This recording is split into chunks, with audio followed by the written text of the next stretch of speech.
Everybody, welcome to today's podcast of Can I Get Some Sports With That? Today's date is March 7th. I am your host, Neil. On the panel, I got my man's Phil. Phil, say what's up to the people. What's good, y'all? You know how we coming.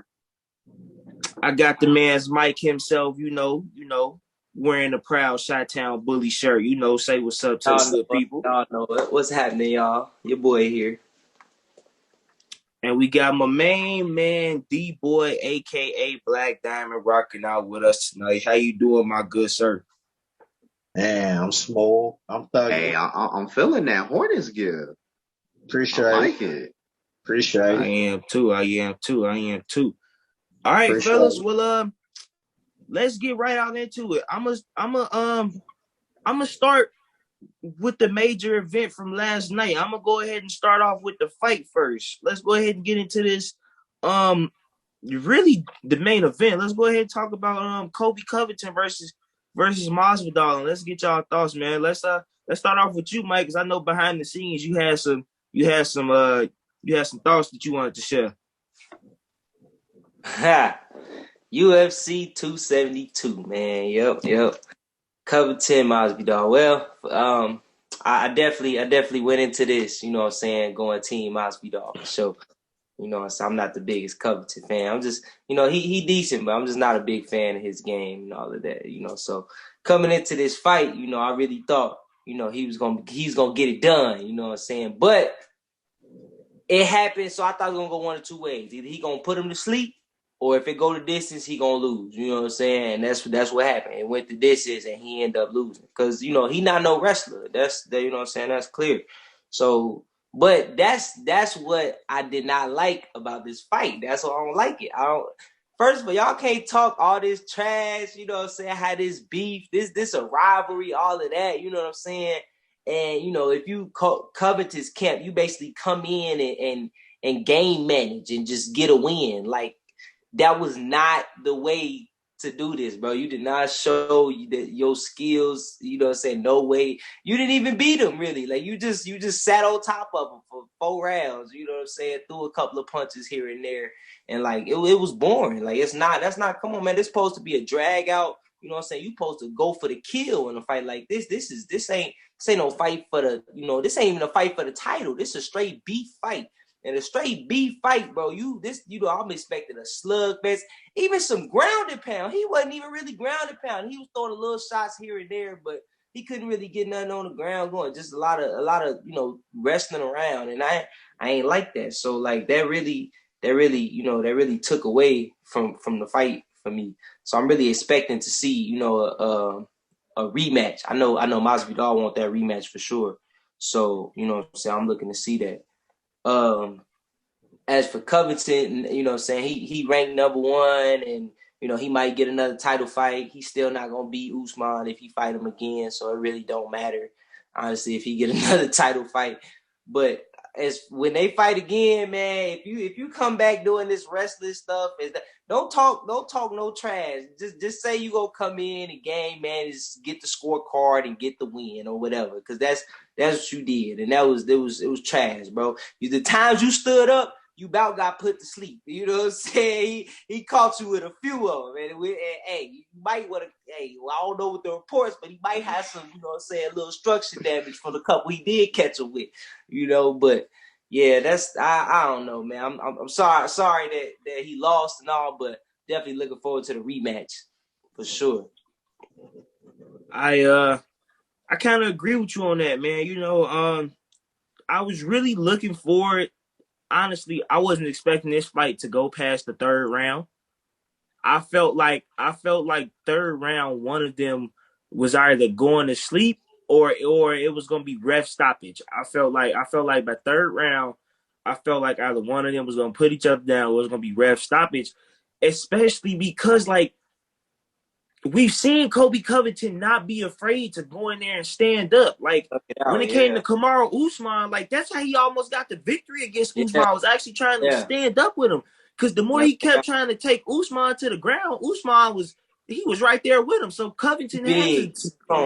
You can't do that to Usman. Yeah, no. So he had to stand him up, and he caught Usman a couple times. And them couple times he caught Usman, it was really he almost put Usman down. So it was like, I would think, like, especially against somebody who he spent so much time with, somebody that he's trained with, somebody that he knows so well, that he knows as a striker in Jorge, you feel me? It's like, okay, I get it. He knows, and in my opinion, Jorge is the best boxer in that division. I won't say he's the best all around fighter, but when it comes to just straight up boxing, he's the best in that division. He And up so, there. like, Don't forget about Connor though, bro. Connor got Connor got them. Hands real. Yeah, Connor oh got yeah, him Connor. in terms of the boxing from a Connor, striking standpoint. He's there. So he do. I want to give it to Masvidal, but Connor he's there on that striking for sure. He is. But the reason I give Masvidal the edge is because, like, Connor, like, we've seen him become like more of a complete fighter, and so it's like, not to say that he don't still have it on that boxing on the boxing end, but when you become such a complete fighter like that, everything becomes so well rounded that one thing no longer is the main focus. Because in my opinion, Connor became almost a better wrestler than he was a boxer until he fought Khabib. Like, up until he fought Khabib, his wrestling prowess was really showing. Well, And Khabib is different. Khabib a different animal on the ground. He is. Khabib. Yeah, I was about to say. He even different from Kobe, because Khabib get you on the ground. He gonna ground and pound you. You know what I'm saying? Yeah, Or he gonna tap you out. and see, Kobe that was maneuver and do wrestling. right. He got way too much in that arsenal once you get you on the ground. That's where there's a difference between Khabib and Kobe Covington, was because, like, Exactly. Khabib ain't always looking for the submission. If Khabib gets you to the ground, he gonna try and beat your face in. When Kobe gets you to the ground, he's trying to tire you out. He's trying to force wear you down. He's trying to wear you down. He's trying to force you to use different wrestling counters. And it's just like the fact that, like, Kobe Covington and Jorge Masvidal did train together for so long, had the same trainer, were on the road like that, and just spent all that time together. You would think that, like, man, you feel me? It's like I get it. Getting the win was probably more important than, like, solidifying yourself and trying to make a statement in this rivalry fight, in this beef. But go in and put him down. Like, somebody put somebody down. That was the point of this fight. This fight wasn't to get a win. Nobody was really gonna move up in the rankings either way. Win or loss. Like, y'all remember that BMF fight between Masvidal and Diaz? Oh, when he whooped on Diaz? Yeah. Mm-hmm. And Masvidal got the BMF title. This fight had so much build up that Dana White thought about putting the BMF title on the line, which ain't even the real UFC title. Like, I'm so glad that he didn't, because that would have been a waste of a big just blow. That would have been a waste of just a big just blowout fight just to have it, just because. Like I get it. The BMF title don't really mean nothing, but the fact that, like, it's there, and now it's kind of like, if you want to think about it, UFC kind of has like a secondary title now. It's like they could take that and use it and run with it kind of however they wanted to. In my opinion, this fight really underdelivered. Like it was a good fight, but it wasn't the fight that the people were looking for. Mm-hmm. It wasn't the fight they was looking for either, especially from Masvidal's side. I know he ain't think dude was finna come into this straight wrestling. After all the trash talking and all the bro, it was supposed to be a fight. I know he ain't think he was gonna come in just laying on top of him and doing all that. Like, he said, oh my God, I don't know if y'all caught in the interview, he even said it. When he caught that punch and dropped him over them, and they thought, and we like, why he ain't go in, this, that, and third. He like, that was my chance. I should have took it, but I ain't take it because I thought he was just gonna go for the takedown again. Like, that's so sad, bro. This, like, you just literally, like, you in here wrestling, bro. Like, this ain't a wrestling match, bro. You're not even trying to strike. You're not trying to get no ground. He didn't even try to submit him. Like, that was just weak. Putting his weight on him. That's it was just scorecarding. It was all it was, just scorecarding. It was weak. And with that being said, let me get your thoughts on this, Phil, man. What you think about this fight? Man, this fight to be honest, it wasn't all that to me. I didn't follow this as heavy as others did, but from what I saw, I I was expecting more. To be honest with you, like a grudge match like this, when it becomes like a technical fight or something like that, or like a strategic fight, it's not fulfilling. And especially given the history between these two guys, like it just left a lot to be desired, in my opinion. Um, I don't know what it means for each. Well, I already know Kobe gonna have another title shot. Well, I don't know exactly what it means for Masvidal because I know he was ranked a little lower, so he probably got to. If he don't get that rematch, he definitely got to fight somebody else in order to get his chance again. So that's pretty much my take on it. I would like to see a rematch though, for real. Like I think because of what happened with this fight, I think a rematch is like, something that has to happen. It could happen the next fight they fight, or they could No, so I happen. think They could wait till Kobe get his title shot. They could wait till after that. yeah, that might be what it is because I think Kobe gonna get another fight or two probably before he get the title shot. Definitely at least one more fight before he get the Ain't he title ranked shot. #1 though? He is, but he gotta they not he already lost to him twice, so they not just gonna Oh throw yeah, him in that's another right. That's they not right. just gonna throw him in another title fight against him. You see what I'm He saying? still So gotta earn that. yeah. So he gonna have to get another win or two probably at least before they give him another title fight. But most he called out Dustin. So like if the that'll probably happen for the next fight. If the Dustin Poirier fight happened and he win that one, then he could potentially probably get a title fight, after something like that. As far as like Masvidal and them, I think he was down at like six Yup, or eight, yup, something like yup, yeah, yup. He six. was the number 6 So, ranked fighter. but he had 3 straight losses, but 2 of them was to the champ. So it's kind of iffy on that too. If he come out next fight, I'm sure he gonna fight somebody a little lower in the standings to get back in the win column. Because once you lose 3 Mm-hmm. straight, that's usually how it goes. You know what I'm saying? So he gonna fight somebody, get back in the win column, and then he'll probably have either maybe one more fight or he'll have a big fight. That one might be the rematch. You see what I'm saying? So Mm-hmm. it's a few fights away, but I feel like it's gonna happen. If it's for the title, I feel like that's gonna be big. But I just know that in the mix of all this, I know Condon and Diaz brothers are in this kind of conversation because I so feel like they got to Conor, fight one of them. yeah, Conor's plotting a return. He should be back fighting by summer, I want to say, and he's planning on fighting. I think was it the Khabib cousin? If not him, it was the other dude. But I want to say it was the Khabib cousin. We need a Conor and Poirier 3. Both We them need a first 2 Conor. fights was definitely good. We need a Conor and Poirier 3, and not just that. You right. Kobe Covington did call out Dustin Poirier, and Dustin not gonna play with him. Like, don't get me wrong, I like Jorge, but Dustin not Yeah, gonna play with Yeah, him, and you're not gonna be able to take Dustin to the ground like you did Jorge. You gonna take yeah, Dustin to the ground, and he gonna catch you with an elbow, and he gonna yeah. Dustin not gonna play with him. But on that note, let me get your thoughts, D boy, man. What did you think about the fight last night, and like the current state of this UFC world after that? I didn't even watch it because everything Mike said Kobe did, I knew he was gonna do. Just how he was acting at the press conference, I already know. Anybody who do all that barking and get all excited and do all that woofing, yeah, they not gonna bust a break. Honestly, So when Mike said that Kobe was taking them down to the ground and wrestling, I was like, I'm glad I didn't waste my money on that.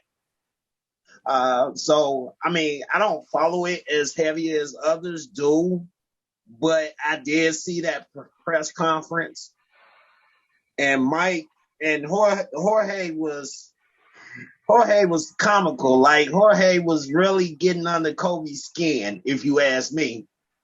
by being, making the little comments he was making and being so calm about it. He was just really getting in my opinion, he was getting under the Kobe skin.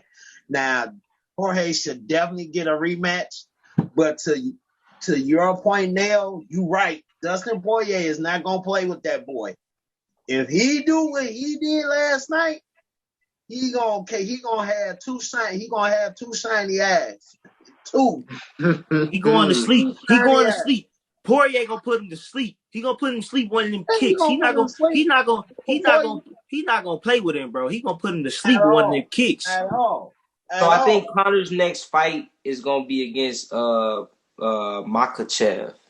Makachev, or however you say his name. Ooh, Yeah. that's a I think that's a good one. I That's think a that's what we expected to fight in the next one. You said he fighting in the summer, right? yup. I want to say so. He expected to return to action in the summer, like July. I want to say. Yeah. It's my birthday month, man. Know what I'm doing for my birthday. Because wait, Hmm. because I know Connor last fight, I know he lost. I want to say he lost to Poirier. He did. He did. That's when he broke his leg in that fight. Yup. He lost. And He I ain't lost gonna by cap. ref That was a good stoppage. fight. Like they was kind of going back and forth. I Yeah, ain't gonna cap. that was a real good fight. Hey, And look. then he broke his leg, and I was like, no, It's so That was fun. the only. on a leg check. That's crazy. Yeah, but I mean that's my take on it. Like I said, I didn't see the fight. I'm glad I didn't waste my money on that because I'd have been highly upset. That's not the word I want to use, but I feel you. Dos I feel Anjos. you. I don't know if y'all seen Dos Anjos was on the undercard, and Yup. he pretty much slaughtered dude. You know what I'm saying? As expected. Dude just taking a step in fight, but he on the come up now, and I think he look out for him in the mix. Dos Anjos should be fighting, some top ranked fighters, and if he wins, he might get a title fight too. So look out for. Moving on to the next topic. Let's switch sports worlds real quickly. Let's jump on this NFL train, man. It's been some real interesting stuff going on. Starting with honestly, let's start with this Amari Cooper Dallas Cowboys news, because apparently the reports of them releasing him, it's kind of 50-50. They say they would rather trade him and get him off the books that way versus having to release him and that salary cap and then still taking that salary cap hit. I don't think Amari Cooper has a big salary cap hit this year, but I think in one of the coming years, I think his salary cap hit is kind of significant. I think it's quite substantial. So like, what do y'all think? Do y'all think the Cowboys are gonna trade him, or are they gonna cut him like they said they might sometime this month? D-Boy, let's start with you. okay, give me 1 second. I'll be right back. Be right back. What he on, man? That's what I want to know. Yeah, I'm trying to figure something out. What he got planned for us? What you on? Okay, so whether they release or trade him, I really don't care. As long as he comes to this one team.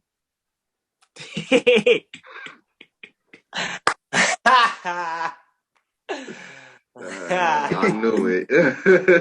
Even though he went, and you all know I'm an LSU football fanatic. Even though he went to Alabama, there's no denying the man's talent. You put him on the other side of Darnell Mooney with healthy Justin Fields. Oh, and it's also rumored that the Bears are trying to get the Saints left tackle. I can't think of the guy's name right now. Terry Armstead. If they get Cooper and Armstead, the Bears are going to be very interesting. I'm not saying they're going to make the playoffs or anything of that, and they'll go deep in the playoffs. But if that happens, if they get Cooper and Armstead, that's going to be a very, very scary offense. But yeah, it really doesn't matter. as long as the Bears go after him. Now, the Bears are rumored to be one of the teams that is interested in Amari Cooper. I would love to see it, but I think Dallas is definitely going to try to trade him. Just for the simple fact that if they release him and he goes elsewhere, then of course they get nothing for him. So I think they will. At the end of the day, I think they will trade him. But I think, like how you were mentioning his cap hit, I really don't think they could ask for a king's ransom in return. Maybe a first rounder and maybe a slot man, like a slot receiver. I really don't think they can, they have the leverage to really ask for much, because isn't he a free agent after this season, if I'm not mistaken? So not after this season, because if I remember correctly, I think he signed what, a 4-year extension. So I think if it's not after this season, it's after next season he's a free agent. Gotcha. Because I think he's still under contract for 2 more seasons. Okay. Well, like I said, you can trade and release him, as long as he come to this team right there. As long as he come to this team right here, I don't care how he gets here, just come to this team right here. And I feel you. I feel you. So it's funny because when I got the notification that the Cowboys were thinking about trading, not trading, but they were in talks to possibly release Amari Cooper, the first thing that went through my mind was, what is Jerry Jones really planning to do here now? Because where does this really leave your receiving core? Like, it's in a state of like disarray now, because you got the young receiver who showed up this year when Gallup was kind of out, but I'm blanking on his name right now. I can't really think of his name. Wilson. I think his last name was Wilson. Yeah. So CD Lamb and Wilson. Yep. So you pretty much about to lose Michael Gallup. You talking about getting rid of Amari Cooper. So that just leaves you with CD Lamb, Wilson, and Dalton Schultz, which they're not gonna lose Michael Gallup because they planning on paying him. That's part of why they're getting rid of Cooper. They plan is to, as far as I know, they plan is to get rid of Cooper and move up CD and Gallup because they like them better. And low key, their numbers been better. I feel that. I do, but at the same time, though, I feel like that was the design. Still, where does this leave their receiving core, though? Because we still don't really know about Wilson. We don't know if Gallup can stay healthy for a full season, because now for the past 2 years we've seen him get hurt. He got hurt when it was just him and Cooper, and then he got hurt this year when it was all 3 of them. So, like, where does that really leave? Where does that really leave Michael Gallup when you keep getting hurt? You feel me? So it's like, yeah, you can have the talent, but it's like, at least Amari Cooper is available, has been available, and pretty much always is available. Like, you haven't really heard of him dealing with too many injuries.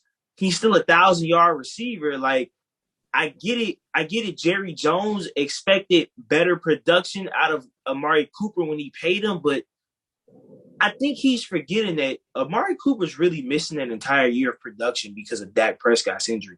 That whole offense is missing an entire year of production due to Dak Prescott's injury. So it's like, for as much as I get where some people are coming from, and they're saying like, "Oh, Amari Cooper ain't that dude," it's like you gotta think about it. Dak was just coming off a season ending injury, and for some players that could have been a career injury. So it's like I felt like more than anything, Dallas showed flashes, but I never felt like they were really in rhythm how they were supposed to be, because Dak came back and looked so good right off for the injury. It's like everybody was waiting for the hitch in that offense, and when that hitch in the offense finally came, everybody was like, "Oh, same old typical Cowboys, same Cowboys." And I was like, "Yeah, it's that." But I was also like, at the same time, people aren't really like. I think Dak is the one quarterback I've seen get hurt and pretty much everybody almost played off his injury as if he just wasn't hurt the past year because of how the team looked this year. And it's like, no, let's not forget that man did just come off of his ankle literally looking like this on his leg. Like, we seen what the man's ankle looked like. And the fact that he came back from that and had the season that he had and got them into the playoffs, I felt like they kind of overachieved because, in my opinion, I didn't even really have them having the regular season record that they had. I had the Cowboys going, it was 17 games this year. I had the Cowboys going 10-7 and maybe making the playoffs, but they went 12-4 or 12-5 or something like that. So it's like they won 2 more games than I actually expected them to win from the jump. So it's like I felt like the Cowboys underperformed while kind of overachieving at the same time based off of Dak Prescott's injury. You feel me? So if that kind of makes sense, because it's like that offense was really missing a year of production and a year of rhythm and a year of really, still learning each other and learning how to play. So it's like, without your star quarterback, you feel me? You missing that year, and then y'all got this year where it's almost look like just a complete magical turnaround, and then it doesn't end that way. I feel like that should give Jerry Jones some, in their front office a little bit of cause to pause on trying to get rid of Cooper. But what are your thoughts on this, Phil? Well, Amari Cooper is definitely a talented receiver, very talented. Amari Cooper is worth a lot of money. They paid that boy a lot of money. And to an earlier point that you had, Carnell, 10 wins definitely would have been enough to win that division last year. The Eagles had 9. But I think they should get rid of Amari Cooper. And the reason why is because, like I said, Neil, this is your team. You should know this better than anybody. You know Jerry all about that splash. Amari just ain't providing that. CD and Mike provide the splash. You right. Cooper is all substance. Cooper is all substance, no flash. Cooper's all substance, no flash. But if that's the case, then that's kind of what his quarterback was. His quarterback was all substance and no flash, but because it's Dallas and he's their quarterback, he get the. If you really, Mike, you shaking your head, but if you remember Dak Prescott's rookie year when they didn't even know if they were going to bench him for Romo or not until it came out, it was like, yeah, he's starting over Romo. Dak Prescott was a 4th round pick? It's not too much flash in a 4th round pick. There's more substance than flash. So he showed some substance to get him there along to having that flash. And now we're starting to see the fruits of Dak Prescott's labor. But, No, he definitely showed flash when he got that starting spot. And that flash is why they gave him that shit and wouldn't give it back to Romo because of that flash. Stop playing. And that flash is also why they moving CD Lamb old flash himself up and shopping Cooper up out of there. And shopping Cooper up out of there. To your point about that quarterback though, because Dak is definitely a great quarterback. I'm never gonna deny his talent. But you said something like they overachieved and underperformed at the same time. I'll put it to you like this: that offense definitely underachieved this year. Dak, in terms of how good he looked, overachieved. That defense overachieved for sure. But I think the only reason why defense overachieved is because the bar was set so low the year before. Like, it was nowhere to go but up. But Amari, I think his time in Dallas has ran his course for real.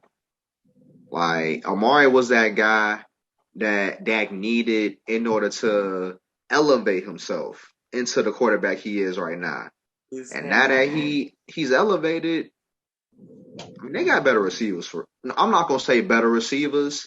They got better receivers that fit the quarterback and the system better than Amari Cooper. That's all I got to say on it. I agree with that. I feel that. Oh, yeah, he's not worth that money, though. So it's it's funny though, because for as much of a Bears fan as I am, I would like to see the Bears pick up Amari Cooper. But you want to know the first team I actually thought about when I got news of the Cowboys maybe releasing Amari Cooper, the team that might pick him up, that I don't know if enough people are really talking about or if they will. But Phil, your team, The the Chargers? Chargers, because you forget Well, get him. Mike Williams. Mike Williams is a free agent. And it's kind of up in the air whether or not Mike Williams is going to return. It's not a question of whether or not the Chargers are going to pay him. It's about whether or not another team is going to throw him a bigger bag than the Chargers are willing to. Because the Chargers said they want to keep him around. But the question is, will there be another team to throw Mike Williams a bigger bag? So, And I want to dare them teams to throw that bag at him if they want to. Because all they going to do is match it. I think we got the resources to keep Mike where he at. Like, it's no reason for him to leave. But just imagine Justin Herbert with like all three of them though. So you got Justin Herbert, Keenan Allen, Mike Williams, and Amari Cooper. As long as Brandon Staley can get those timeouts under control and going for it on fourth down, under control. If the Chargers pick up Amari Cooper, they might. I see what you're saying, but Amari Cooper ain't the type of receiver for that offense that they're not. Amari's a good receiver. I just don't think he's a good fit for that system. You look at the type of receivers Keenan and Mike Williams are. What are they? Possession guys. They win one-on-one battles all the time. They make the tough catches, and they run after the catch. But that's what Coop do though. If you really look at it, that's what Amari Cooper was known for. That was the whole reason Dallas, when it got him, they had no jump ball receivers. That was the whole point. Amari he was the outside. Amari knows how to get open. Amari has some of the best feet in the NFL, in my opinion. Like, he can shake anybody loose. But when I'm talking about one-on-ones, I'm talking about you can have the best feet, but if you go up against the best defenders like the Jalen Ramseys of the world, like you can be confident in your receiver. And we have two of those guys who are like that. And I personally don't think Amari is one of those kind of guys. I feel you. But let's get to the last person. Last but not least, Mike. How do you feel about this? Because I know you always got some interesting takes on the Cowboys. You feel me? So how do you feel about this? You kind of like the Stephen A of the group when it comes to the Cowboys. You feel me? That's funny, bro. But it's true, because like that man said, what can happen will happen. And it happens. True that.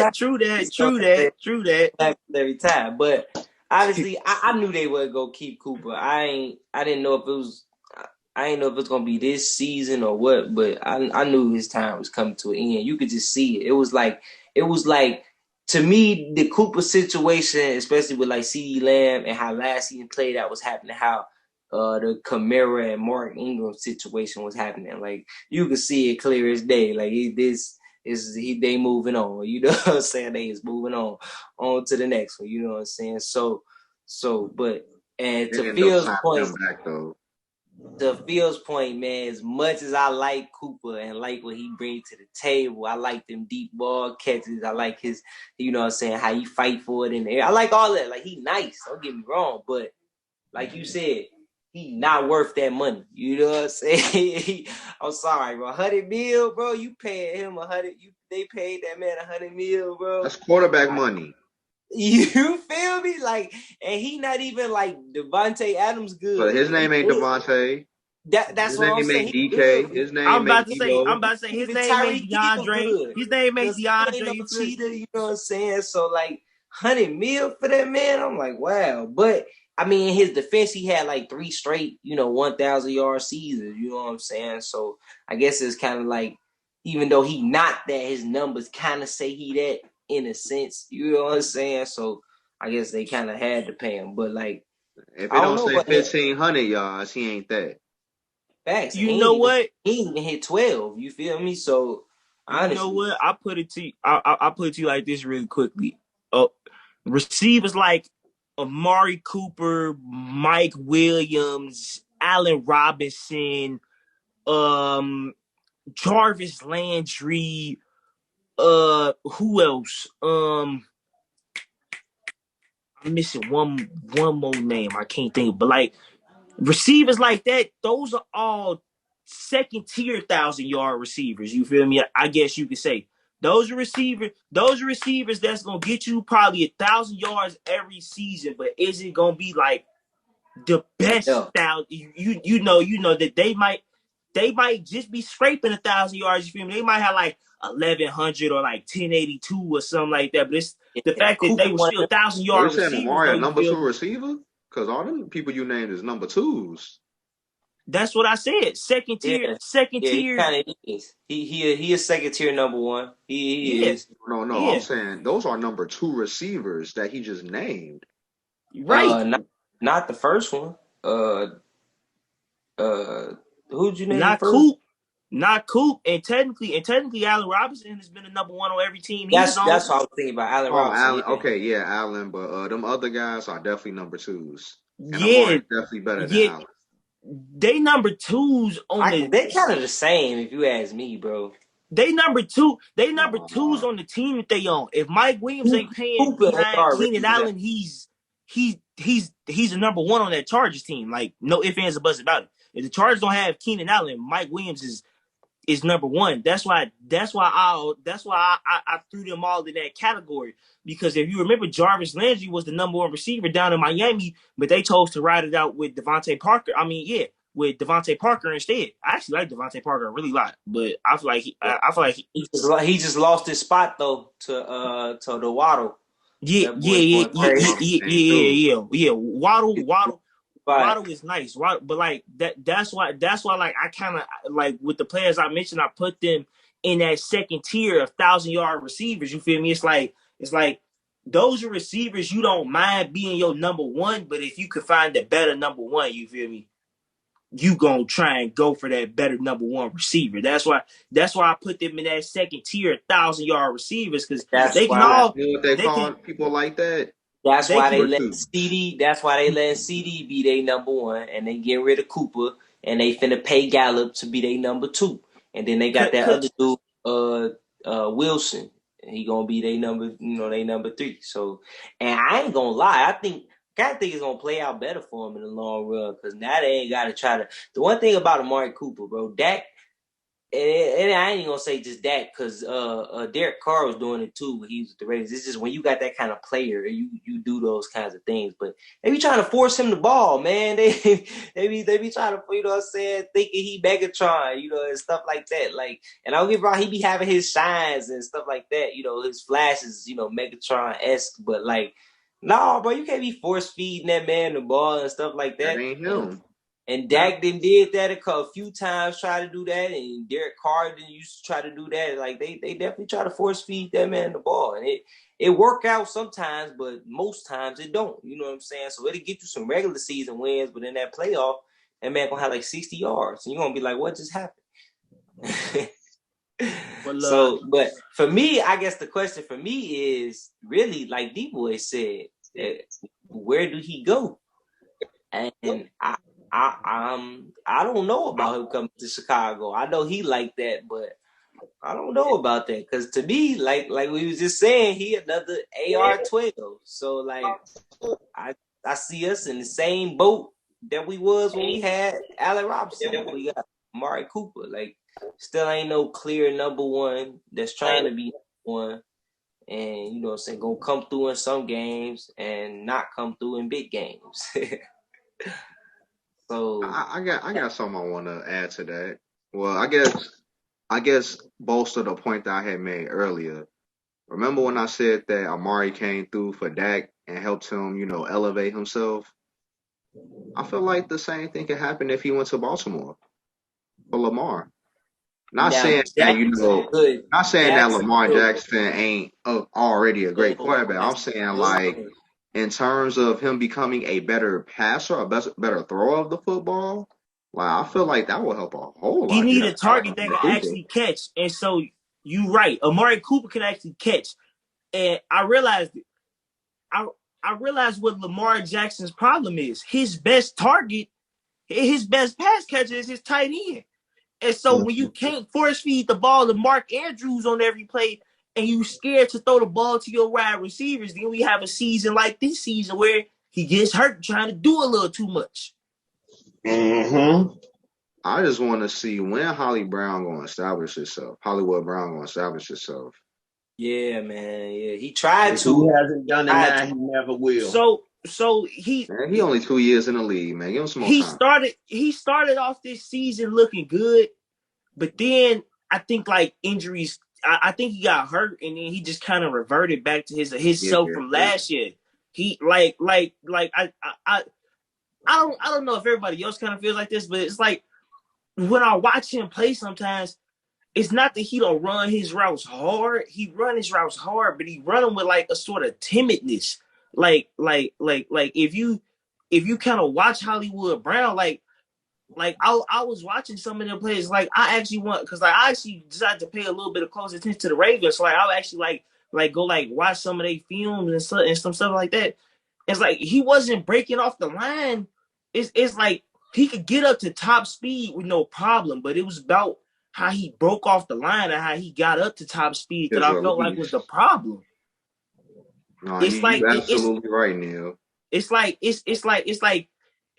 he didn't mind getting off the line, but it's like he would hesitate. Like you could see it. Like he would make his moves, he would make his cut, but it's almost like he would think before he would make it. And sometimes that little split second on a football field, especially when your quarterback need like that split second, throws everything off. And you wonder why Lamar ain't been getting him the ball like that. Like that plays a factor into it, in my opinion. But he's still young. I think he only like what 23, 24, if that. I I think they gonna click, man. I give him this offseason for him to really shine. If they don't get somebody like Amari Cooper or something like that, I have high hopes for Hollywood Brown, personally. But I do think Amari going to Baltimore would be scary for the whole AFC. I feel that too. And it's a bunch of scary AFC teams, but like we all just did, our eyebrows gonna raise if we see something like that happen. All them other teams gonna be looking like that too. Hey, speaking of AFC teams, I think the Chargers gonna tag Williams. By the way, Phil. Yeah, I I know. was thinking that too. Yeah, they better. I They was better thinking that too. because then it open up some room for them to do some other stuff down the line. Mm-hmm. But while we talking about quarterbacks, man, let's go ahead and get into all this quarterback controversy stuff, man. You know, let's just try and go ahead and kind of tackle it all at once. So I'm gonna start off with the Kyler Murray situation first because this situation more than the Aaron Rodgers situation has me very, very, very intrigued because what are the Cardinals going to do? Are the Cardinals going to pay him? Are they going to tag him when his contract is up? Are they going to trade him? Are they going to figure out some way to get him to stay somehow? Like are they gonna figure out a way to improve media relate? Like what are they going to do with Kyler Murray? Because that has a bigger impact on the NFL's future way longer down the road than I think some people are really anticipating. So let's go ahead and start with you on this one, Phil, man. What are your thoughts on this Kyler Murray situation? My thoughts on this Kyler Murray situation. Well, number one, what the Cardinals should do is pay him whatever you want. Get that boy a blank check. He worth it, in my opinion. Now, what Kyler should do, however, is he gotta mature, man. Like, I understand that the contract talks may not be going in your way. You gotta act a certain way for stuff, but you still gotta be a little professional. And I feel for Kyler Murray because Like he betting on himself. Like he a small man, and he said, "I'm instead of playing baseball, well, I could have made tons of money. I wanted to play the game I love first, which was football." And now they trying to shortchange him, and I don't think they should do that because every season that Kyler Murray has been on, every season Kyler Murray came into the NFL with an Arizona Cardinals jersey on, that team has done nothing but win more games every year. They only won one game the season before he got there, and they've been winning more ever since. Now, Kyler does have to. I think he needs to do better with his conditioning, in all honesty, because he almost be on that Drew Brees tip. Like you know how Drew Brees towards the end of his career, he didn't really last that long in the playoffs because he couldn't last a whole season. I think that's what's happening with Kyler. Like first half of the season is great, but the second half they kind of fall off. And I think that's what the Cardinals are using to try and shortchange him, which I don't like. They need to pay that man. He worth the money. He has done nothing but improve this team. Now, I do believe that he needs to do better in a situation where D Hop ain't there, because I felt like when D Hop got hurt, that team just fell apart, and that shouldn't happen. Like the quarterback should have been able to lift that team. You feel me? Like I said, I don't believe that regardless of all that happened, they still won 11 games and made the playoffs this year. And the team that they lost to was the team that won the Super Bowl. So I don't think you can put that much of a blame on Kyler Murray for real. Matthew, stop. I think, and at the end of the day, I think the Cardinals should pay him.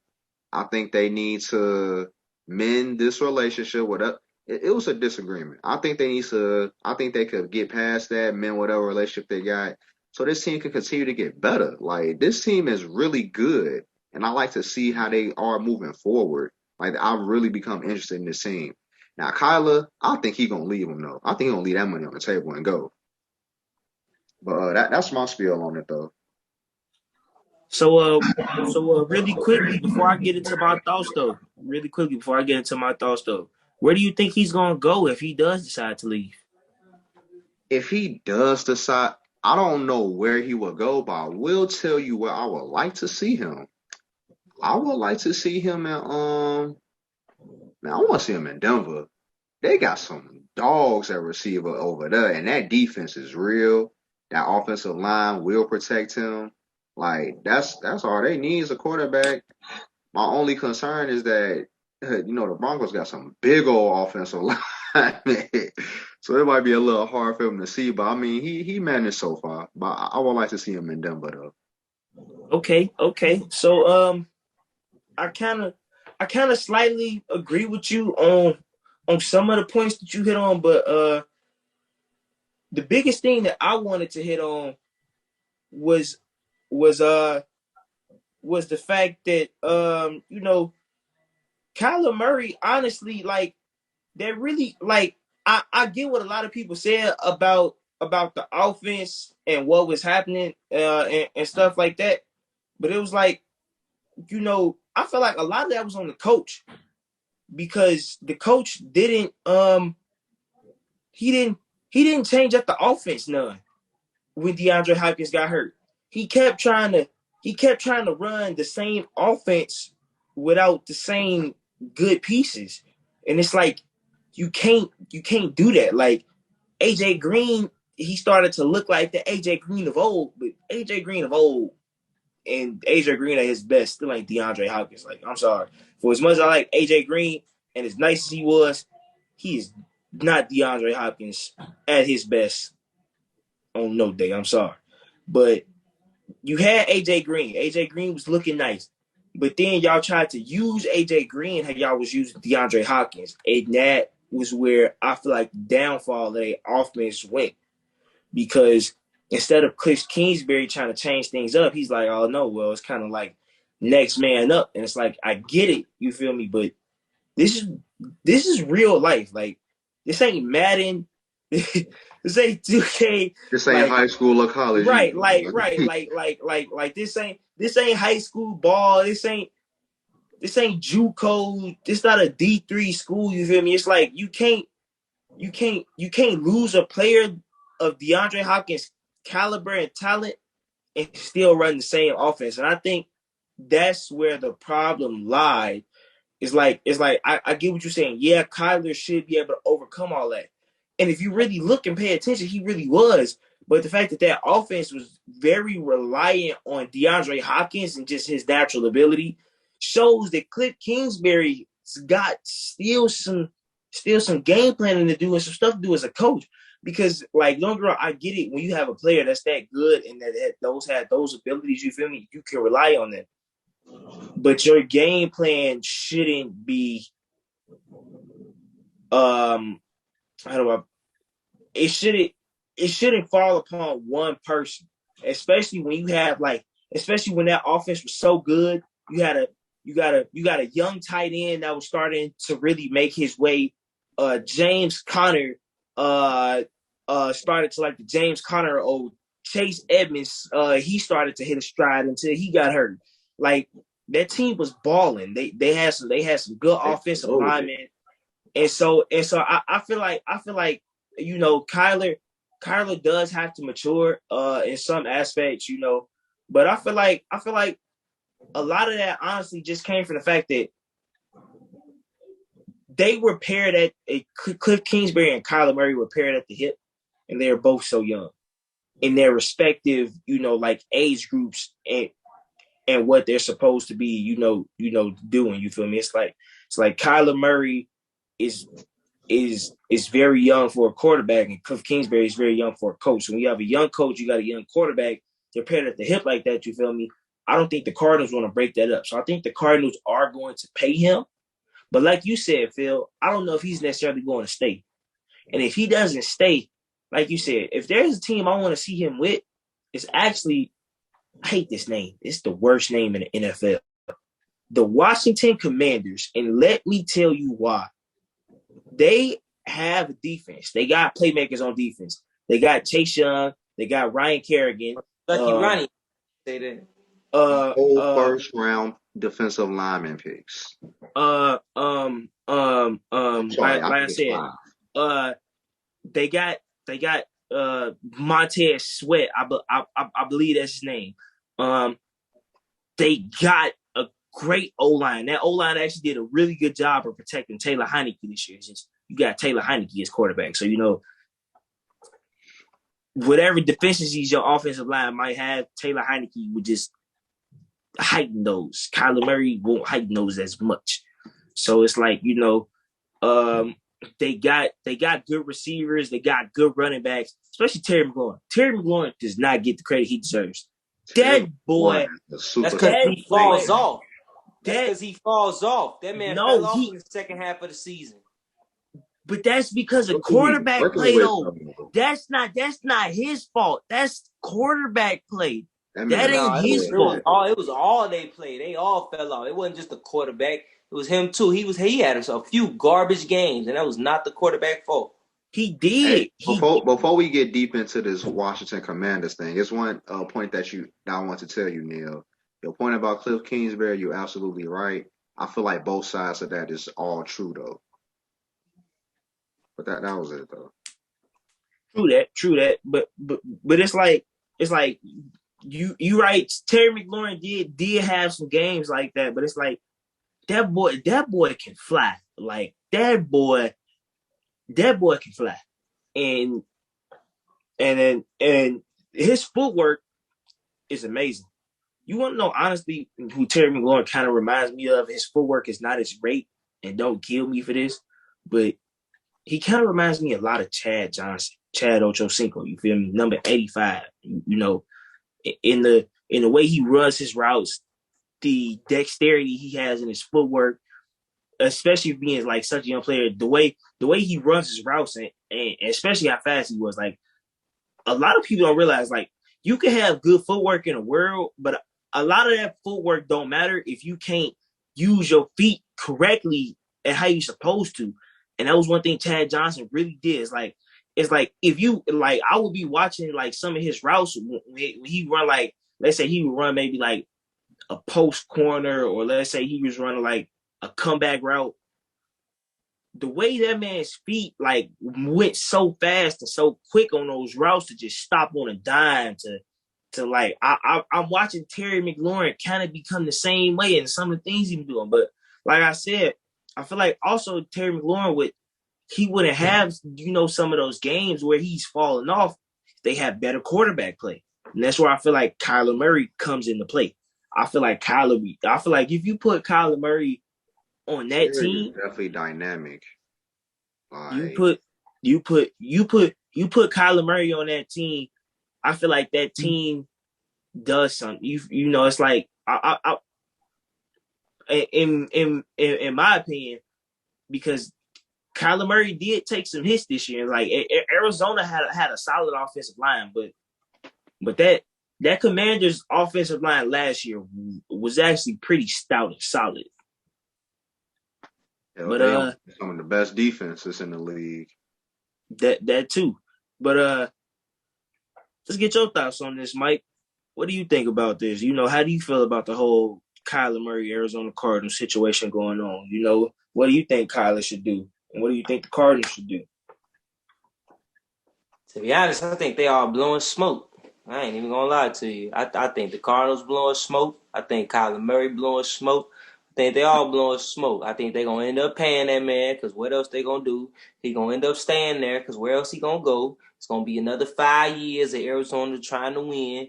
They not gonna win, but they gonna try to win. You know what I'm saying? And that's just how it's gonna play out. Honestly, I see it all blowing smoke, bro. It's not.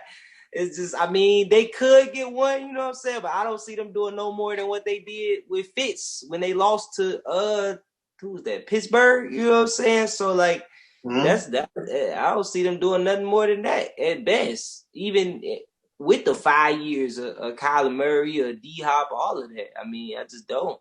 I don't know. I feel like it's the Cardinals. Can you honestly see the Cardinals win the Super Bowl in the next 5 years? I mean, I don't know. I can see Kyler winning one, but I will see it till like later. You know what I'm saying? Like, and I don't know if it's gonna be with Arizona. So, I mean, yeah, that's kind of where I'm at with it. Now, I at first I thought he was out of there. You know what I'm saying? Because it was riffraff and how the season ended. You know what I'm saying? And they were talking about not paying him, and he already a short quarterback, so they already be trying to railroad short quarterbacks. And not only that, he a black quarterback, so that adds to it too. Let's not act like that don't play a part. You know what I'm saying? So I at first I was kind of thinking he was out of there, but once I was seeing the reports of how they've been coming together and meeting an agreement, it's looking like they gonna pay him, man. Because like I said, what else they gonna do? They don't want to just what I'm saying, throw away seasons. You know what I'm saying? And it ain't. Because they definitely ain't getting a quarterback out in this draft. Well, probably not the next draft either. Exactly. And unless they about to sign Aaron Rodgers or some some other big name on some random, they got no option. He is their option, whether they like him or hate him. So he there, and I see them blowing smoke. I think he gonna get his money. He should get his money. He do deserve it. I just don't think he gonna win no Super Bowl. You know what I'm saying? It's not too many people that come in being Russell Wilson. And that's what he looking at. But I just don't think it's gonna happen as far as getting a Super Bowl. But he do deserve his money though, for sure. I feel you on that. Well, let's not waste no time, man. Let's just go ahead and get your thoughts on this, D-boy, man. How do you feel about the whole Arizona Cardinals situation, man? What do you think they doing? Do you feel like Michael? Do you think it's all just a big smoke screen, just just to create some drama to see like what was going on, or do you feel like there was some substance behind this, man? What's your thoughts? It better be. Because like Phil said, one game the season before you got there. So he is the Arizona Cardinals. And that's my take on it. Hey, I feel you. Nice, short, sweet, and concise. Nothing more, nothing less. All facts. You feel me? All facts. All facts. Well, since since we are, talking about quarterbacks in the NFL and things that could possibly transpire, let's go ahead and talk about the 2-time reigning NFL MVP, Mr. Aaron Rodgers. So I don't know if any of you all had a chance to watch the Pat McAfee clip, but pretty much he kind of stated that he was making his decision within the next month or two. That's pretty much what he told Pat about what was going on between him and Green Bay. He was like, we've been talking. He's like, I'm not gonna do this like last offseason where I drag out my decision for forever and wait all summer until the start of the season to make a decision. He said he's gonna do something quick. So now the question is though, is what is that? Because if you kind of listen to him talk, he kind of sounds like that he wants to return to Green Bay. But if you also listen to him talk as well, he kind of sounds like he's like, hey, I love Green Bay, but honestly, my time here might have just run out. He's also kind of talking like it might be time for him to go test the water somewhere else for maybe a couple seasons and see what could possibly happen. So let's go ahead and start. Okay, there he goes. Let's go ahead and start with you on this one, Mike. I was waiting for you to come back in the picture because I know you have some thoughts about this Aaron Rodgers thing as well. You feel me? And I know you kind of feel like he's blowing smoke up up everybody's behind. So let's go ahead and get started with you, man. What do you think about this whole Aaron Rodgers Packers situation? Yeah, hey, you hit the nail on the head, bro. So at first, it was looking like he was out of there. The way the stuff before last season played out, all the Green Bay drama, everything, he was looking out of there. And he done with him. He was saying he done with them no matter what. They can't convince him. Seemed to me like they convinced him. Now he been thinking about it. He done got MVP again. He done went 13-3. You know what I'm saying? Things looking good on the Rodgers end right now. So I feel like they blowing smoke. Yes, I do. I feel like they is definitely blowing smoke. I feel like Aaron Rodgers is blowing smoke because he been blowing smoke. He been blowing smoke all year. He was blowing smoke at the beginning of the season. He's blowing smoke throughout the season. Now he's blowing more smoke at the end of the season. The man just creating controversy. I don't know why. Maybe he just want to be in the media. Maybe he working on getting his public eye out there. You know what I'm saying? I don't know what it is, but he's blowing smoke, bro. The man know he going back to Green Bay. He don't got no reason to leave. They done gave you everything you wanted. You threw your fit. You done came back. You done won. You done got MVP again. Well, what else you want, bro? You done spent your whole career there. It ain't like this just a new team and y'all fighting after 1 year. You know what I'm saying? Like, he's there, bro. He finna Brett Favre it out, you know what I'm saying? At least until he ready to retire and he might come back and play for Minnesota or something like that or San Francisco on some last minute, last year Tom Brady Tampa. But right now, he there, bro. He just won MVP. He still got Devontae Adams. They trying to get him back. You know what I'm saying? Yeah, it's all they blowing smoke. They done already offered him the world. Hey, as much money as you want, we'll make you the highest paid quarterback ever. You know what I'm saying? We'll give you however much you want. They don't even care no more. So it ain't about the money. He done got what he wanted as far as bullying the team. I mean, what you gonna leave for now, bro? So go on, sit down, play your season, try to get you a chip, and prove that what I'm saying, you could at least get another.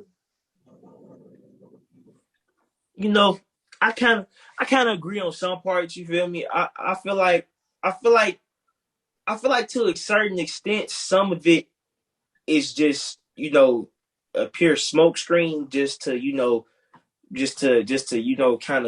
kind of blow some things in people's directions and in people's faces. But let me tell you why. I think there's a little bit of substance behind it, and maybe not so much on the Packers end, but more so Aaron's end of potentially leaving. And a lot of it has to do with, do the Packers have enough money to pay everybody for real? Like yeah, like if I'm not mistaken, I believe Darius Smith is up for contract, and so is like a couple other key pieces on their defense as well, along with Heard about Devontae, Devontae. along with Adrian Devontae Amos. Adams, and so I feel like more than likely, if they try and pay the defense, they gonna tag Jones. I mean not Jones, Adams. But if they don't tag Adams and they pay him, then I feel like they not paying their defense, which kind of leaves them in a position to sort of still have Aaron maybe leave, because part of the reason and one of the biggest things he kept elaborating on and why he was staying was because of how good that defense actually was. And that defense, even though they still lost that game, they only held the 49ers to 13 points. They held their offense to one touchdown. It held the offense to one touchdown. One touchdown and two field goals. I'll take that back. They scored that touchdown on special teams. If I'm not right, mistaken. you're right. They didn't even. Right. Didn't score a touchdown. Right. Offense didn't even score a touchdown. So it's like when you have a game where your defense really that defense only gave up 6 points, two field goals. It was the special teams. It was that 49 special teams units that got the block punt and then was able to go ahead and return that for the touchdown. Now, in my opinion, I feel like had they not returned the block punt for a touchdown with the position they would have been in, 49ers come out, run two plays, bang, bang, touchdown, but, that's neither here nor there. But, it's like I feel like Aaron will end up returning to Green Bay, but I do feel like that there is some substance behind him leaving, and part of that I think has to do with his offensive coordinator, Nathaniel Hackett, going to Denver to become the head coach. He really has a lot of love for Hackett. Like, that's his boy. And he lost Gaston too. Yep. And Hackett has ran his offense for the last 3 years since he's been with since LaFleur has come and taken over the Packers. So it's like I wouldn't be surprised that it's like, especially because who is like they brought back somebody here that Aaron is familiar with, but who says like just because you brought back a coach that he was familiar with doesn't mean that the coach doesn't mean that the offensive coordinator who's helped draw up this scheme that's not a head coach in Denver, who helped him get 2 back-to-back MVPs, but who's to say he won't go follow him up there, And so like I said, at the end of the day, I feel like Rodgers will end up returning to Green Bay, but I feel like there's some credence, to some of the stuff about him potentially leaving. But I think a lot of that, honestly, all depends on the Packers' money and how they spread it out and who they give money to and who they don't. So, what are your thoughts about this, D-Boy? Because I know, as you like to call him, Mr. Sharon Rodgers. You feel me? What's your thoughts on Mr. Sharon Rodgers, as you like to call him? Put the camera on me.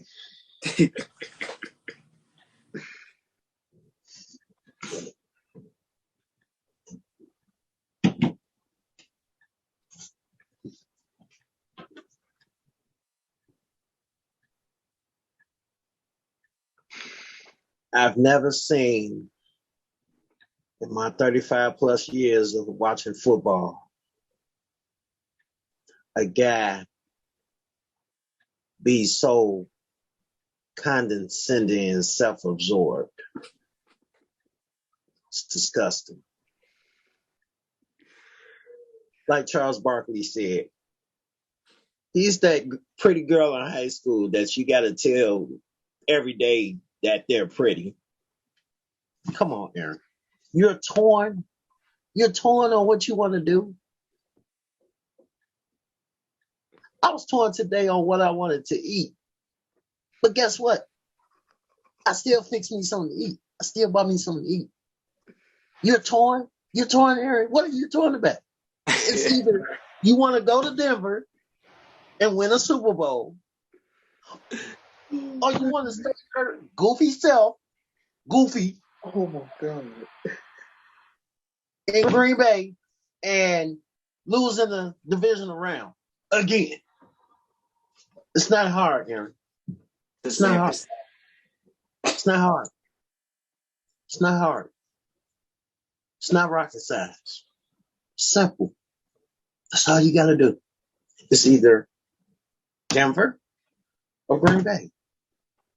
He didn't mention San Francisco. He said either he's going to stay in Green Bay or he's going to ask to go to Denver. He better not mention San Francisco. He gonna get that KD treatment. Well, he got them demons real over there. Simple. That's all you got to do. It's Denver or Green Bay. It's not hard. But I will say this. If you go to Denver, you got to play Pat Mahomes twice a year. And yeah, Denver has weapons and Denver has that defense, but Pat Mahomes, Andy Reid's not going to make that same mistake that he made this year. Yeah, I played Justin Herbert twice too. Justin Herbert too. So if I and Derek Carr. And Derek Carr. But here's the thing. We don't know if the new who's the Raiders' new coach, whoever the Raiders' new coach is, we don't know if he how he feels about Derek Carr.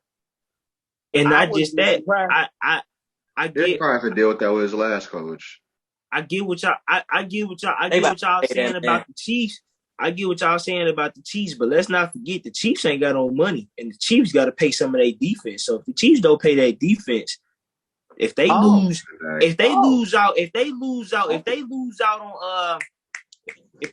on Matthew.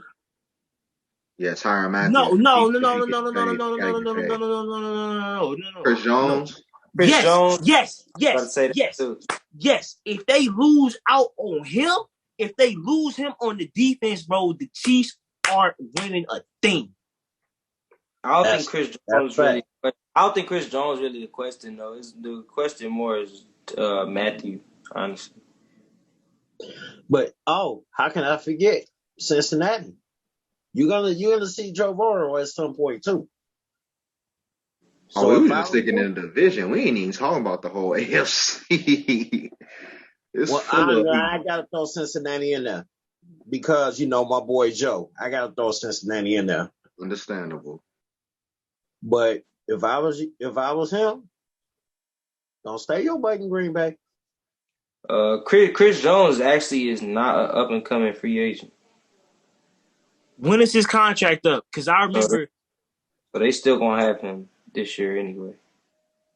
When is his contract up? Because I remember they was talking about, I want to say next year. Okay. Okay. So I was a season ahead because I was watching something where they was talking about his contract was gonna be coming up sometime soon. I couldn't remember if it was this season or next season. Okay. Well, but with that being said, though, Phil, let's get your thoughts on this, man. What do you think about Mr. Aaron Rodgers, 2-time NFL MVP? 3-time. He just 3-time. I'm sorry, you're right. 3-time back-to-back MVP. His favorite player. Don't get his favorite player. That's my boy, but y'all know what I said earlier this year, man. I dare the guy jump off that bandwagon. It ain't even because of his play. But before I get into that, I just want to just point out how great this man is. I'm sorry. Like, this is literally the 1, 2, 3, 4, 5, 6, 7, 8, 9, 10, 11 straight season where he threw less than 10 picks. He threw 4 this year. 4 in 17 games. I think he missed one. He missed a game, so 16. Ridiculous. Man, and as ridiculous as that man is, why does he act the way he acts? That's what bothers me, and that's low-key why I jumped off the bandwagon. Because what was the point of all this, bro? We know you're not leaving Green Bay. You don't want to lead them. You just want them to do every single thing you want them to do. And you really, you got in your feelings because Matt LaFleur took the ball out your hands a couple years ago and y'all could have beat Tampa Bay, which I understand. But like, you didn't have to do all this, bro, for real.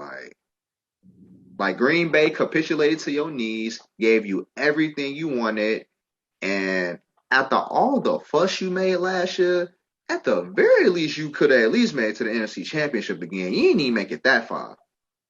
So now I'm looking at you, Aaron, while you going over on these Pat McAfee shows with your boy with all this tea that you spilling. Boy, ain't nobody drinking it. Don't nobody want it. You feel me? Don't nobody want that crap. Cause all you doing, as my late grandmother used to say, God rest her soul, you selling wolf tickets. Like all you doing is blowing smoke. All you doing is making a big fuss out of nothing. Now, to Carneal's point, yeah, the substance was that what I just said. He was in his feelings because they took the ball out of his hands in the NFC Championship a couple years ago. That's why he made this whole fuss. That's the only substance he got with it. Love. Now, the general, like Brian Gutekunst and all them, yeah, they definitely full of crap, and they definitely did not treat him right in the beginning. But Aaron Loki wasn't making no fuss about it until, like I said, 2 years ago when they brought in this new coach, which honestly, got to give Matt LaFleur his flowers too. The man has won 13 games each year. He's been coaching this team. So I want to definitely give him his props. I don't like all the things that he do, but for the most part, he does a great job. But Aaron, bro, you got to do better. Like, you, at some point, you got to look at yourself in the mirror and take accountability for some of the crap you be doing. Like I said, in that playoff game that they lost, Green Bay only scored 10 points. You got the MVP on your team. Why you scoring 10 points? I don't care who you playing. And if I'm not mistaken, that 49er defense wasn't even healthy all the way. So, like, you only getting 10 points out of that. And especially how that defense balled out when everybody was saying, we don't know what everybody was saying the Green Bay defense was weak against the run, and them boys didn't even get ran over. And you still fumbled the bag. It's too many instances where you just fumbled a bag, and it's not worth all this complaining and whining that you're doing. Your talent is superb. Like, any team will want you. It's just that you a diva, bro. Like, straight up, you a diva. And this is coming from a person who has defended Aaron Rodgers for the past 10 years. 10 plus years. Aaron, you a diva, bro. You got to do better. They got everything you need in Green Bay. The only thing I really think you need is another receiver that can get open consistently. Because them other boys, like, I like Lazard, but them other boys, Valdez, Skellin, and them, they not it. Like, they not them guys. They need to get somebody better. But other than that, and maybe like a tackle machine that's a linebacker. But other than that, like, that team is ready for championship runs. And for some reason, the past 3 years, we've been looking at you, Aaron. Well, I argued 2 years ago where the coach took the ball out your hands, but them other years, we've been looking at you. Nobody else. We've been looking at you, bro. It's time that you look at yourself. Hey man, Valdez Scanlon pretty fast, but he just can't create separation for whatever reason. What's the point of that speed then if you can't create separation? It don't add up. It really don't. Like, you might as well run on a treadmill. Like, how you so fast and can't create no separation. And then to be honest, his hands ain't like that either. Yeah, no, his hands is his biggest problem, to be honest. But like I said, get him up out of there. Get somebody. So to kind of touch on what you talked about, Phil. You know, yeah, it started then, but if you remember, the doubts kind of started before that second season with LaFleur. If you remember, based off of what happened with Brady when Brady went to Tampa Bay. Not just that, you also got to remember he was also watching quarterbacks like Kirk Cousins. Like I kind of I kind of feel Man, where he was coming don't say from. nothing about no No, daggone Kirk no. Cousins while we talk about Aaron Rodgers. Hold on, What the hold hell on, is hold on, that?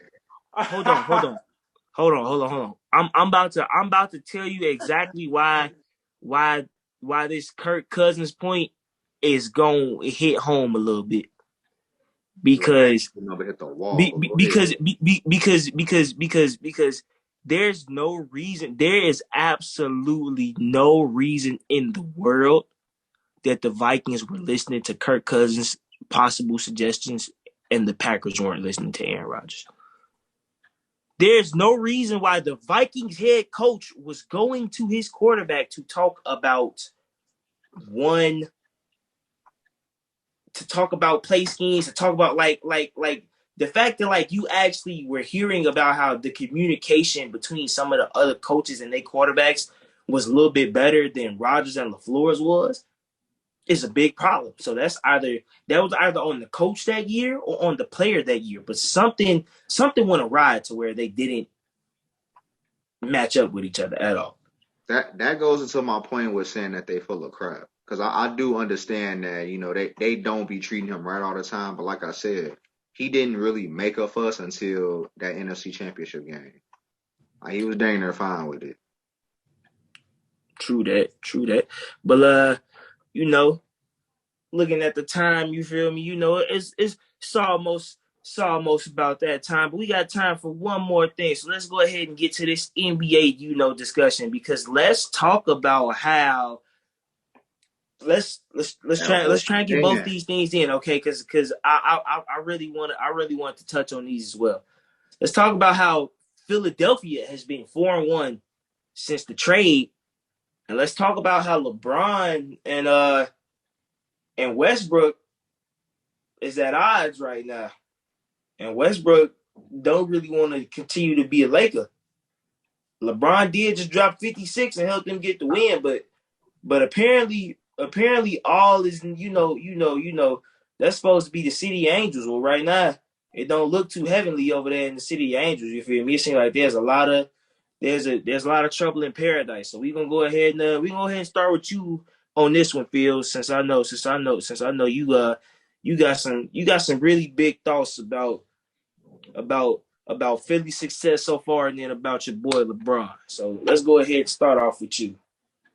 I got to see more out of Philly for real. Two of them games was against the Knicks.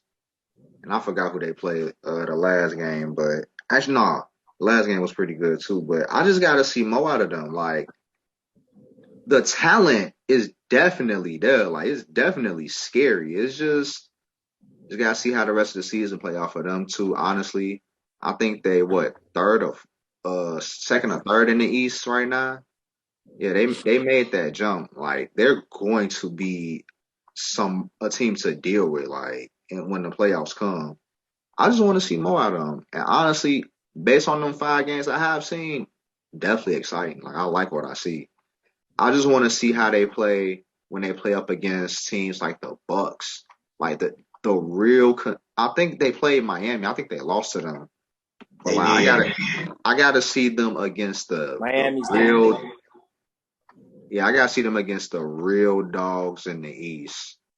More than one game. You feel me? Like, just gotta see how they match up and everything. But I don't really I personally think that they're gonna be fine. Like, they're gonna be probably the number 1 or number 2 seed, and then go run through the first 2 rounds, maybe, depending on the matchup. Now, in terms of the Lakers, I was never a Laker fan. I honestly don't like talking about the Lakers. The only thing that even makes me want to talk about the Lakers is because LeBron is there. Now, this season, you said it hasn't been heavily over there lately. It ain't been heavily over there this whole season. Like, they just been garbage. And I blame that on LeBron. But not just him. I think he takes, at the very least, 60% of the blame. If y'all want to say more, I don't even blame you for saying more. But I say 60 because it's a lot of Chiefs in that room with Jeannie, Kurt, and Linda, and then Rob, who ain't really he achieved, but he don't act like a chief. So you got all that, and of course, like I said, LeBron and AD, because For some reason, they still listen to AD with what he got to say. And I just think that the moves they make look good on paper, but in all honesty, I feel like they would have been a lot better without Westbrook. And that's crazy because Westbrook a Hall of Famer, Westbrook a baller, and I got nothing but love for Westbrook. I appreciate what he do every night. It's just that he don't fit with this team. Yeah. He doesn't like, it's not just his gameplay either. His mental ain't where it needs to be at for this team either. Nope. Like, And the team around them ain't for him.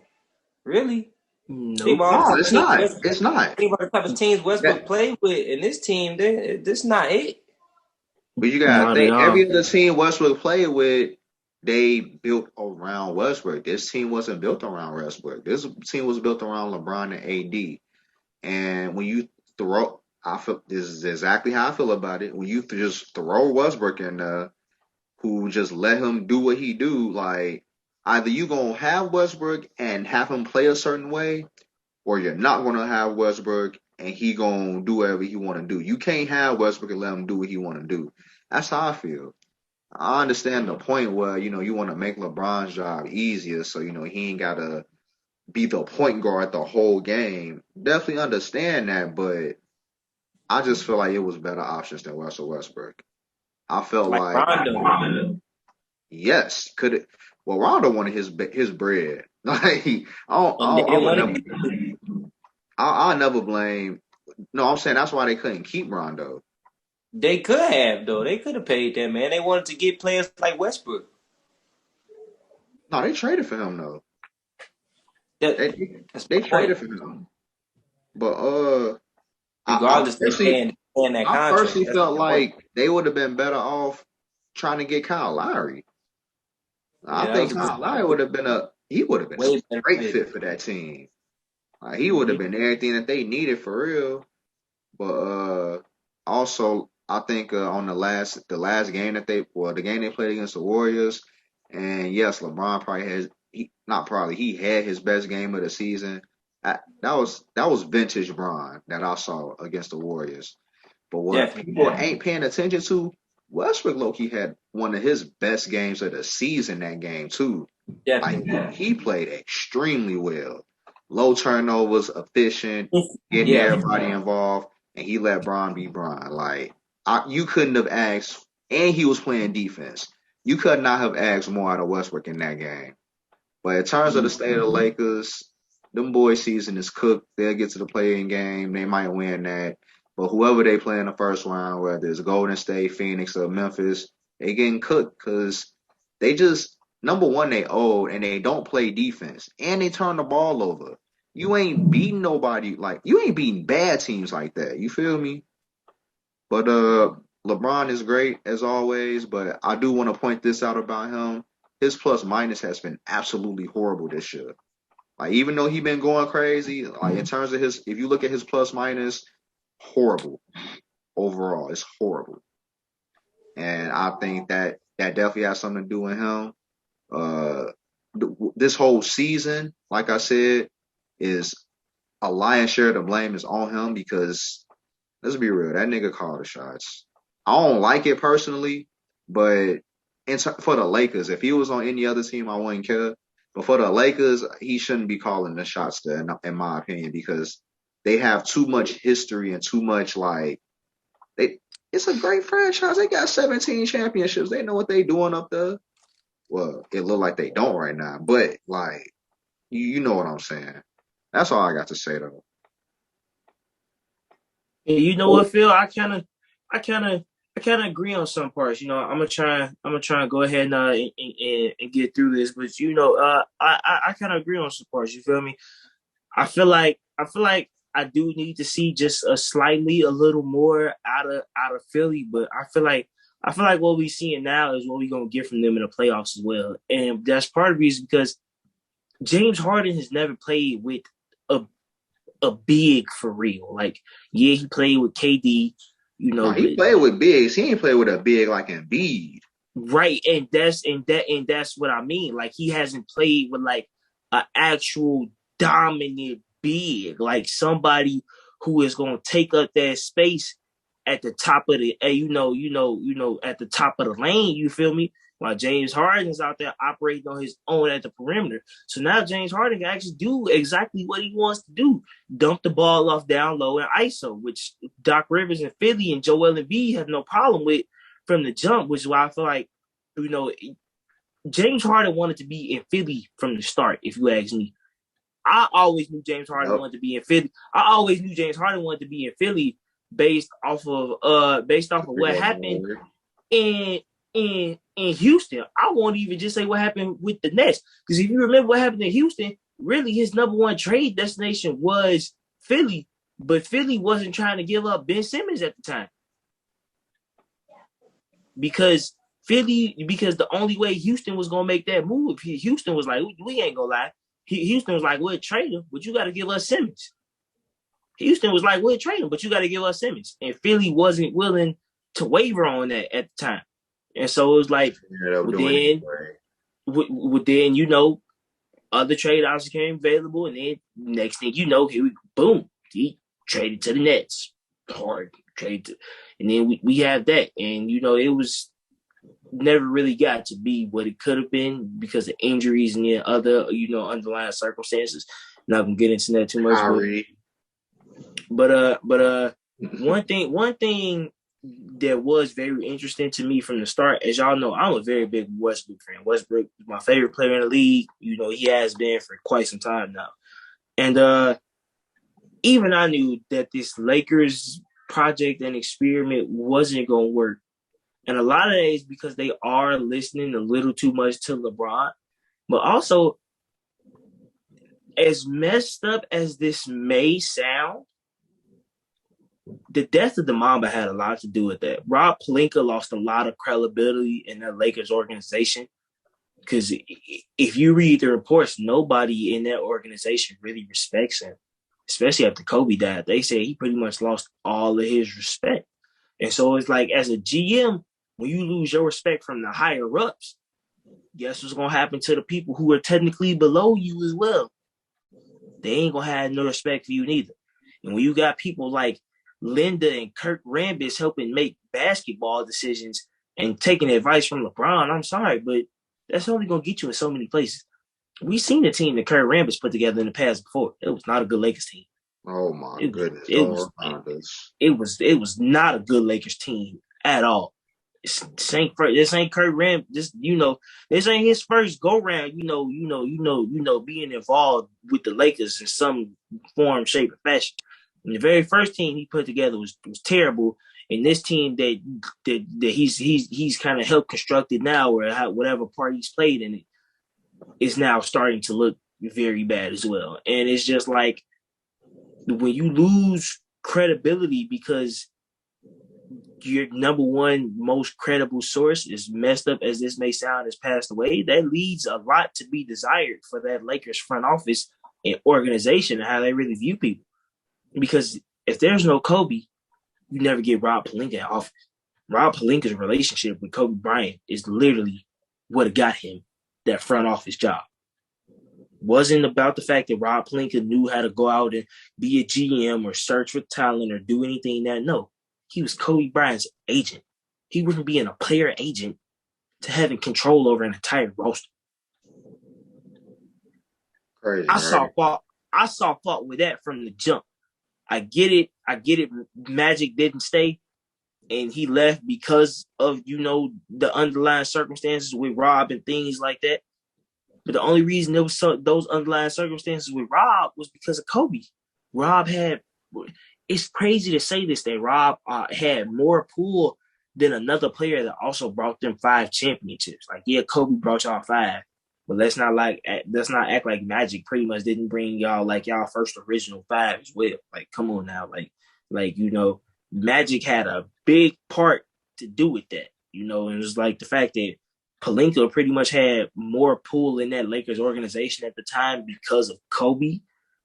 It's like, it's kind of a very sad thing to say because, then it all goes to show that, everything in this world, even when it comes to sports, is all about who you know, not what you know. And when, unfortunately, the people who you know aren't around anymore, then you start to lose your credibility as well, which is why I think this Lakers team is going through a lot of what they're going through. Because there's no respect for the people in power. Like, the people in power don't have respect for the people in power, which is why there's a big problem. And then you got voices like LeBron coming along, who's a megastar, saying, I want my team and I want these players and I want it done this way.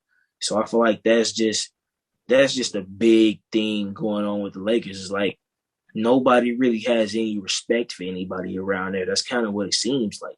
It's because don't nobody know what they doing over there. And Which they don't know what they doing, and they trying to tell everybody else what to do. exactly, which leads That's us why to Magic left. which leads us to where we are now with a Lakers team that looked way better on paper and everybody thought should be doing a lot better is in the bottom of the West. Who would have thought a LeBron-led Lakers team with Anthony Davis and Russell Westbrook would be he was barely there.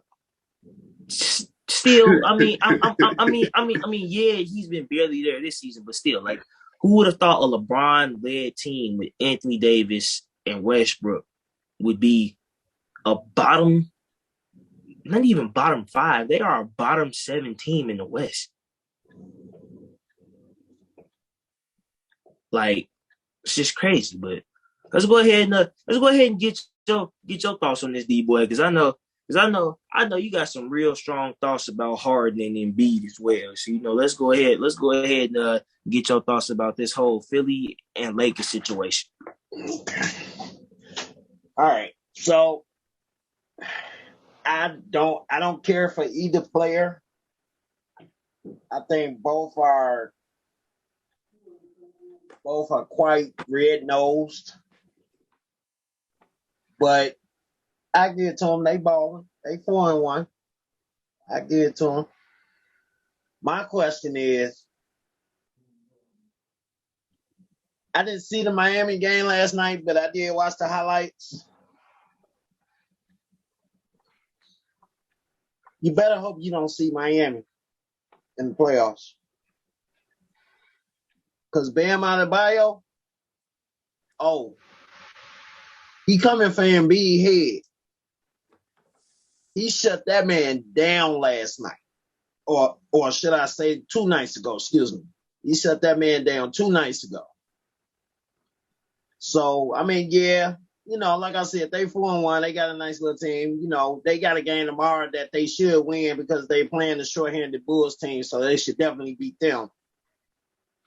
But I will say this. If they lose that game tomorrow,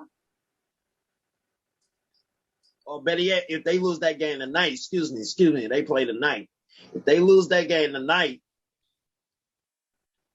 then I'm going to be raising some eyebrows. Because this is like how I always tell you guys that the Bulls should always beat the teams that they're supposed to beat. Like, regardless of who's in, who's out.